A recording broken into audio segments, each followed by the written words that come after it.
इसी साल 8 जुलाई को अपने को एक्टर विवेक दहिया के साथ शादी के बंधन में बंधकर हमेशा हमेशा के लिए उनकी हो गई टीवीपुर की फेमस एक्ट्रेस दिव्यांका त्रिपाठी दहिया।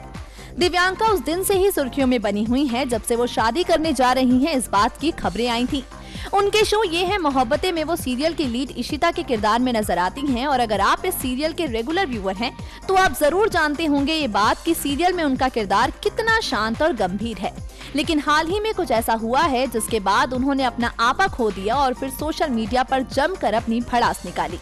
हमने आपको अपनी पिछली रिपोर्ट में इस बात की जानकारी दी थी कि दिव्यांका के एक फैन ने उनके डार्लिंग हबी विवेक को लालची कहा है, जिसके बाद दिव्यांका ने दिया उसे करारा जवाब और अब इसी कड़ी में इसी मुद्दे पर खुलकर बोले हैं विवेक। इस Vivek Dahiya insecure about Divyanka Tripathi startup. इस सवाल के जवाब में विवेक ने कहा है, when it comes to work experience, he is almost 10 years younger to her, and he doesn't compare himself to her. It is still a learning stage for him, and in fact, he considered Divyanga to be a mentor. He also stated that when he needs clarity on a particular thing, he is filled with pride that he can consult his wife and learn from her. Well, वाकई जिन stars को आप इतना प्यार देने का दावा करते हैं, उनकी पर्सनल लाइफ को लेकर इस तरह का कमेंट करना कहीं से भी सही नहीं है। नेक्स्ट 9 न्यूज रूम की रिपोर्ट।